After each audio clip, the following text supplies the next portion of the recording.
Hello, my name is Nick Norby and I'm the host of History Up in Smoke, Cigar Chat of classical icons where I discuss individuals from all epochs of history.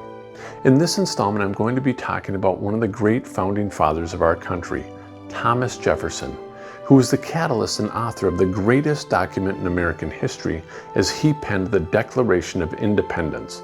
He was also a president and a great statesman, but his life was shrouded with controversy, from slavery to women to his finances.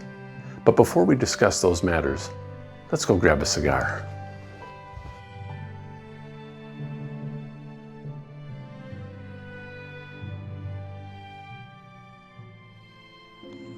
Holy smokes, is it hot. I'm in Southwest Florida, as most of you probably know. If you don't, now you do. And it's probably 85 to 88 degrees, middle of June. There is not a breeze to speak of. And I'm wearing a tricorn to represent the 18th century. And if I start dripping sweat profusely, forgive me. I'm gonna try and cool down with a little Madeira that I brought with me, which is a wonderful 18th century wine that was consumed by almost every American in the morning, around the dinner table, leisure, celebrations. It came from the eastern part of Africa, from some of the Portuguese islands known as Madeira. And the wine was actually shipped over here because they didn't grow wine in the States or the colonies at that time. So this became sort of the drink that everyone consumed. And Thomas Jefferson, who we happen to be talking about, was a wine connoisseur. There wasn't an individual in the United States that didn't know more wine about this man. Did I say that right? Didn't know more about wine than this man. Got it. If anyone had questions about wine, they went to Thomas Jefferson, because when he was minister in France in the 1780s, he learned all about culinary and wine, particularly in Bordeaux. He loved Bordeaux wines. But like I said, we're going to be drinking a Madeira that was extremely popular. It was the drink of the time, and it was one of Jefferson's favorites. But this was also the wine that was served at the signing of the Declaration of Independence. After it was signed by everyone, the individuals toasted with a great glass of Madeira, which I'm going to pour myself a little right now. Whew. This is a stronger wine. If I had to make a comparison with something, it's like a port, has kind of a raisiny, dry flavor to it. Probably not my wine that I would be like, oh, this is my go-to, but it's not a bad wine. And again, like I said, we're doing this more out of celebration for what they did in the 18th century. So I'm actually gonna try a little sip here. I'm gonna light this cigar up and we're gonna start talking about Thomas Jefferson, because we've got an exceedingly, just a robust amount of information that we're gonna be talking about when we speak of Thomas Jefferson. Such a complex individual. And we'll get into that in a moment, but let me just nose this. Definitely smell the raisins, oaky. One of the things, this was shipped over, as I said, from Africa to the colonies. Well, it was put in casks, and a lot of times it was done in the summer and it would overheat. Well, they actually found out that when it was overheated, it sort of cooked the wine, but it didn't ruin it because of the alcohol in it. It actually gave it a better flavor, sort of a roasty toastiness to it. And let's see if this has got any of that remnant.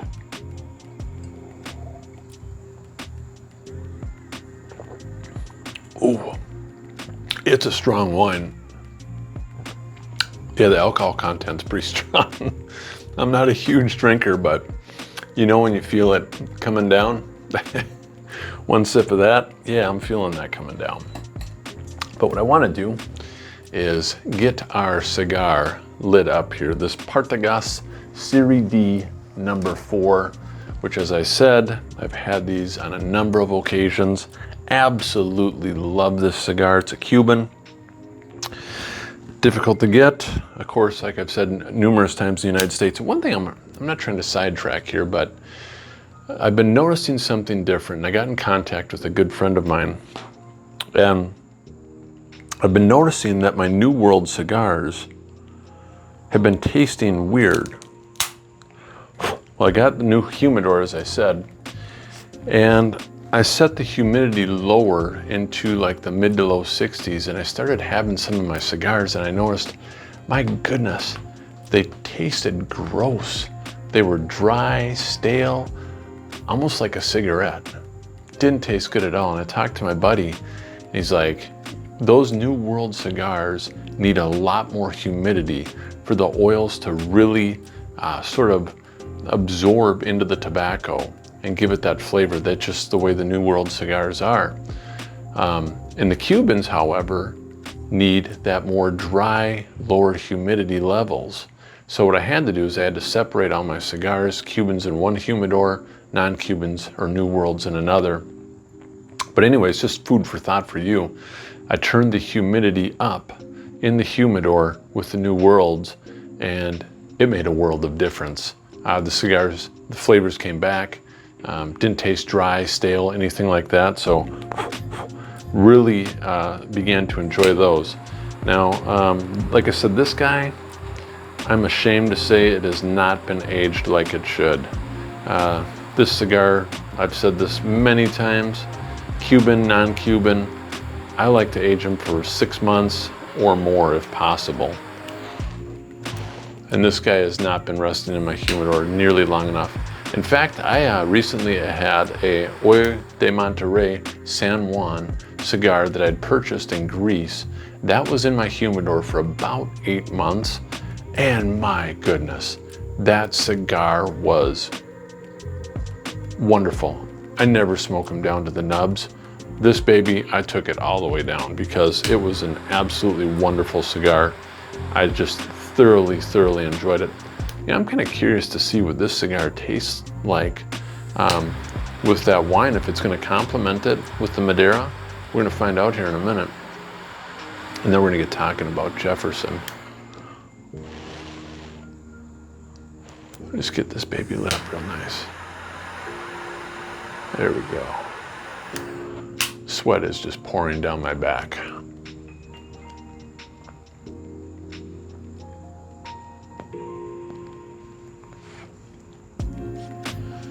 Snug draw, not horrible.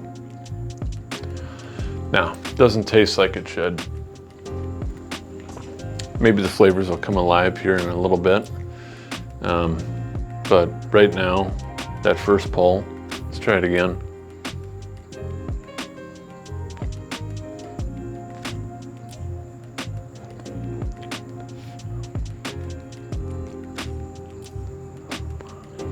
Not bad, not bad. We'll see how this progresses as we get going, but I want to talk about Thomas Jefferson now. Without question, one of the most fascinating American founders in the pantheon of our country. Thomas Jefferson was absolutely a towering intellect, and obviously he was most famous for his authorship of the Declaration of Independence. But he was also the third president of the United States. You had George Washington, of course, who was our first, and then you had John Adams, who only served under one term. It just didn't go really well for Adams, following in the heels of Washington. But then Jefferson came in as the third president. He served 2 terms, and he made a lot of good accomplishments in the country during the time. One of the big things that he did as president was he made the Louisiana Purchase. This was an enormous amount of land that the United States purchased for $15 million from the French, where they acquired 828,000 acres of land. Yeah, when I said Louisiana Purchase, I'm not talking about the state. We're talking about the land west of Mississippi, from the very south of Louisiana, as far north as Minnesota, as far west as Colorado and Montana, Wyoming, that entire area. Thomas Jefferson made that purchase, and it was really a brilliant purchase that was completely necessary for the expansion of the United States of America.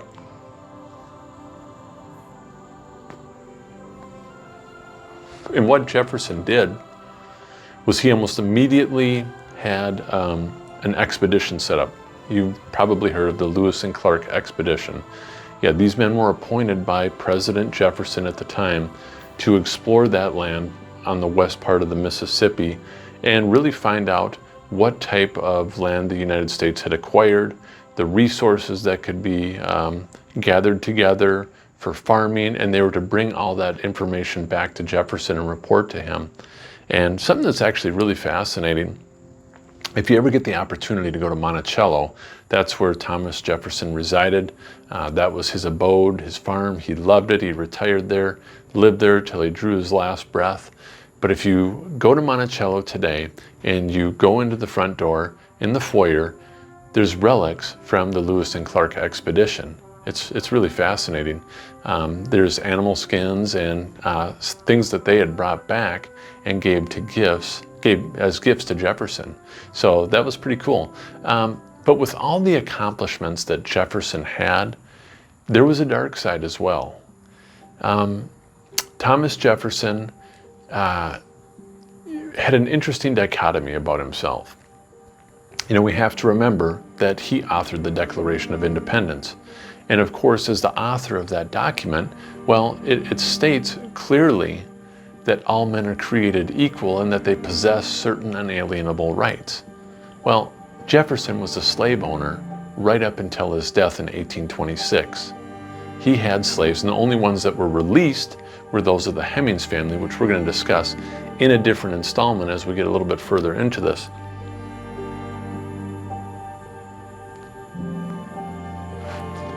But Jefferson was also likely one of the most promiscuous presidents in U.S. history. At least that's what the allegations suggest. Jefferson was a widower. He was a faithful husband to a woman who was previously married. Her name was Martha Wales. And he married her, but in 1782, after giving birth a seventh time, Martha was already ill previously to that, but she came deathly ill this time around, and she did not survive after the birth of the seventh child, and she passed away. Now, I'm saying this because I want to contextualize this a little bit. Jefferson was devastated, but she actually extracted a promise from Thomas before she passed away that he would never marry again. And Jefferson, he honored that request from Martha that he would never marry again. And the death of Martha absolutely tore Thomas Jefferson to pieces. It's weird saying his name. It's not like you can just say Thomas. It has to be Thomas Jefferson. It's just one of those names, sorry, that goes together well. But her death absolutely tore him to pieces. And, you know, Jefferson actually said after her death that he would never expose his soul to such pain again, that he would never remarry. And he went into a very deep depression for quite some time. He lived a very secluded lifestyle. He talked to nobody for months on end. Now, of course, as we all know, that wounds from things like this, eventually they heal. Yes, the scar is still there, the memories are still there, but you heal and you begin to move on.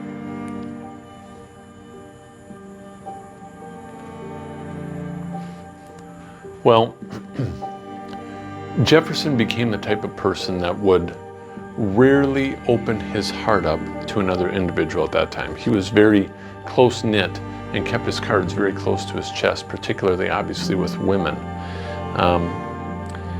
But when he was a minister of France, he met a woman by the name of Maria Causeway.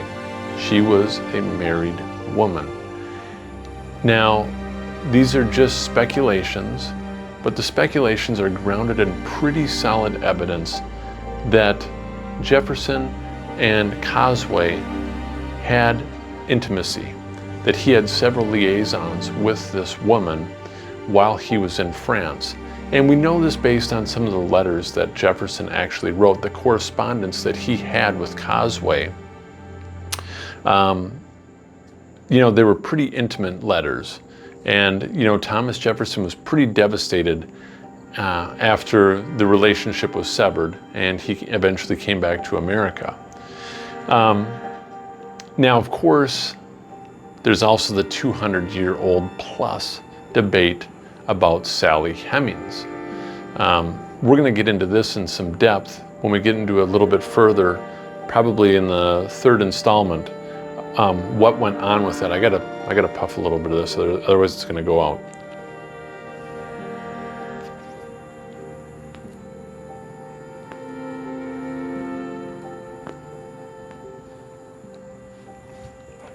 Sally Hemings was actually a slave that resided at Mount Vernon. And what really makes this whole thing weird is she was likely the half-sister of Jefferson's wife, Martha. And that's because her father, Martha Wales' father, John Wales, had a mistress, and it was Betsy Hemings.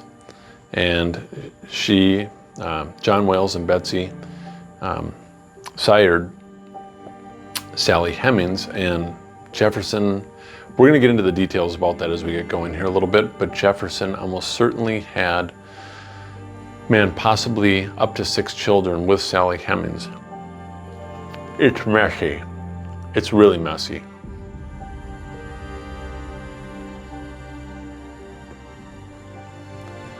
I'm gonna have to light this a little bit, sorry. Where did I put my lighter? But Jefferson, it wasn't just, the dichotomy with slavery and his different encounters with women throughout his life. Oh, this one actually goes back quite a, prior to meeting Martha, before he was married or anything like that, but in around 1768, one of his friends, John Walker, was doing some business in Virginia, and he asked Thomas to check in on his wife and their infant child from time to time while he was gone. Well, Jefferson did, and the woman's name was Betsy, and he made several advances onto her. And the information about this didn't come out, of course, until his presidency. That's where the mudslinging begins. But Jefferson actually confessed that yes, he did pursue and try and get Mrs. Walker to engage in, sexually with him, to which she didn't do. And this information, of course, didn't come out until he was running for president. He didn't deny it, but he's like, hey, look, I was a young man, I was a bachelor, I made a dumb mistake, I was sorry for what I did. But it sort of sets the tone, if you will, for the possible promiscuousness that Jefferson would perhaps later engage in with Sally Hemings and Maria Cosway as well. But Jefferson also had colossal battles with some of the other founders. My goodness, him and Alexander Hamilton, if they could have killed each other, they would have. I want to talk some more depth about that as well as we get going. But it wasn't just him. Jefferson was good friends with John Adams early on. The two became horrible, horrible enemies until the end of their life. They actually started corresponding in their old age, and they sort of rekindled their friendship. But then there was Patrick Henry as well. Him and Patrick Henry were very good friends prior to the evolution. In fact, Jefferson said that Patrick Henry was one of the greatest orators in the world, and definitely at the time, and he genuinely respected him for that. But later on, they had some disagreements, and Jefferson just couldn't stand him. Now, regarding Jefferson's childhood, I don't want to get into too much detail about that. There's actually not a ton that is known about his childhood, and that's partially because of a fire that took place at Shadwell. He was born in 1743 in Shadwell, Virginia, in Albemarle County, near the Blue Ridge Mountains. But later on, there was a fire that burned almost all the books and the letters that spoke about Jefferson, and he just didn't write a lot about his childhood. Thomas Jefferson didn't. But his father he was a farmer, and he had thousands of acres. And even as a young boy, as a child, Jefferson went up and found a hill where he told one of his good friends, I'm going to build a house here on this hill. Just an absolute, again, if you go to Monticello, you'll see it. It's 360 degrees of some of the most scenic, beautiful scenery in America, even rivaling in the world.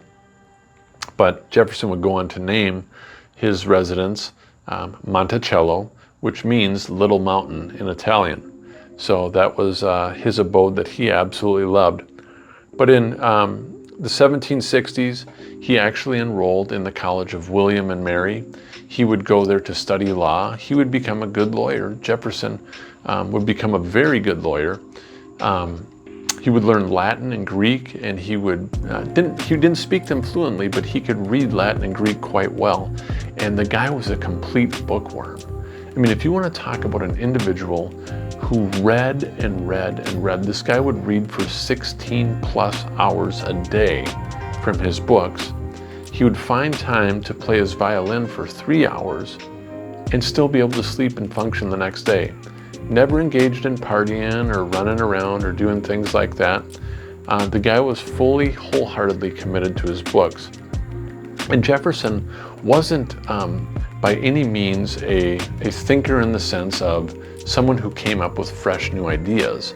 Jefferson was an individual who read all the cutting edge new thoughts that were going on, and he sort of built on them.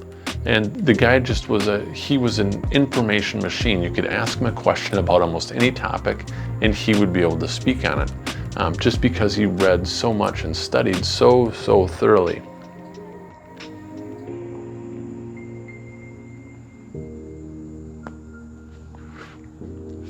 Jefferson was actually a really shy individual, though.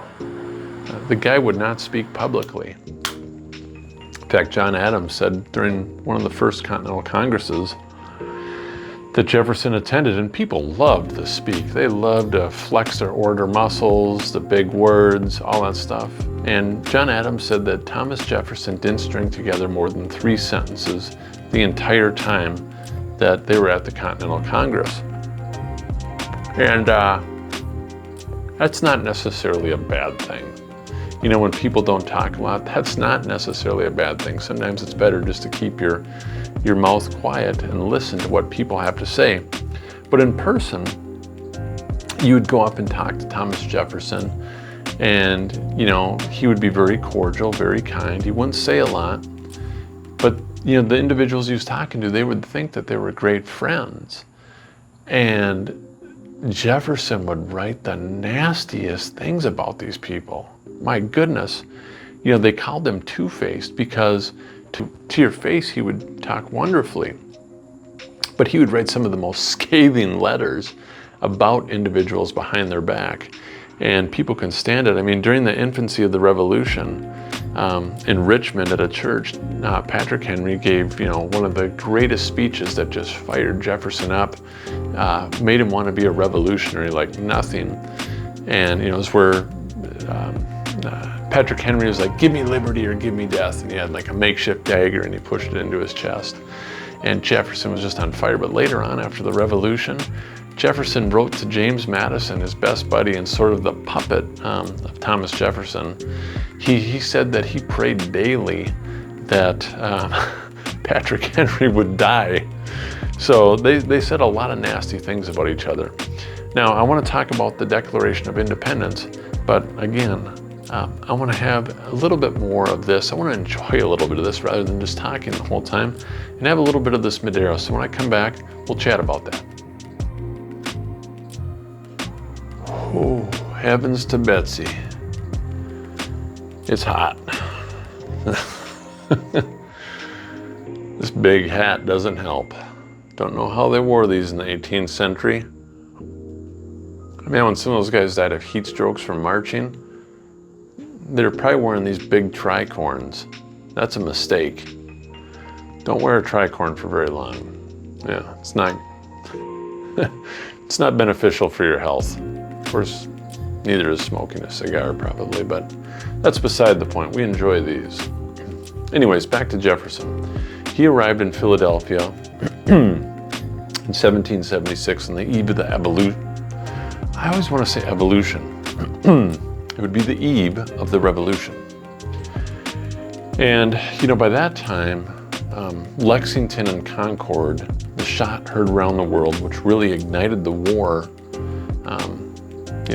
that stuff had already taken place. In fact, John Adams wrote shortly after that, he said that the instruments of war moved from the pen to the sword, and there was no turning back at that point. But there were other documents going around at the time as well. Thomas Paine's Common Sense wasn't really popular per se until Washington read it to the troops at Trenton in December before they attacked. Then that pamphlet just spread like wildfire. But from mid-May to early July 1776, in a 3-story brick house on the corner of Market and 7th, Thomas Jefferson sat down to write and pen the most important document in the United States of America's history. One of the most revolutionary ideas in the world. That was the Declaration of Independence. And what's very interesting is, the Declaration of Independence, after it was penned, gave America a reason to fight. A lot of people up until that point in time didn't know why they were fighting. But after Jefferson delivered the Declaration of Independence and it was spread throughout the countryside and all over the colonies, people knew what they were fighting for. It rejuvenated the American spirit, if you will. And like I said, it's one of the most powerful documents in all of human history. And the funny thing is most people are only familiar with a fragment of it. And that's, we hold these truths to be self-evident, that all men are created equal, that they are endowed with certain inalienable rights, and that among these are, by their creator, of course, and among these are life, liberty, and the pursuit of happiness. I don't even have it memorized. That was pretty good for winging it, though. But, John Adams was blown away. He said that Thomas Jefferson actually wrote this in 1 to 2 days. He completed the entire document. And of course, Adams and Franklin both looked at it. They, combed through it very carefully, very thoroughly. And there were slight modifications that were made to it, but nothing, where Jefferson was going to have to rethink or reshape some of his ideas.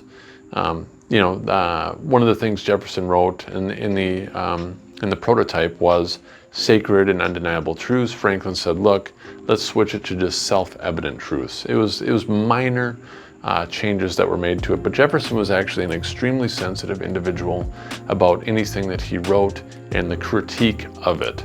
And he knew that once it went to Congress, they were probably going to make some other changes, and that sort of upset him a little bit. But, when we discuss the Declaration of Independence and the importance of this document, what's interesting is that most people have no idea, beyond what I just said, about the life, liberty, pursuit of happiness. They have no idea what the Declaration of Independence is. They just know those few, it's like 50 words or something like that. But the Declaration of Independence is an indictment against King George III of England, and England as a country, but mainly King George of England. It was the grievances that the mother country, England, committed against the colonists. And this was America's rebuttal to that. And this was why America was declaring their independence, because of the things that the mother country was doing to them. This was the last thing that they wanted to do. But they were pushed to the limit to this. And later on, it's such a great document, but even later on, Abraham Lincoln said that, regarding the Oracle of Jefferson, if you want to call it that,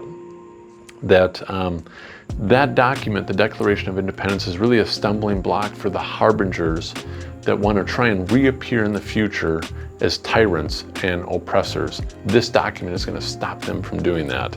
And it certainly did,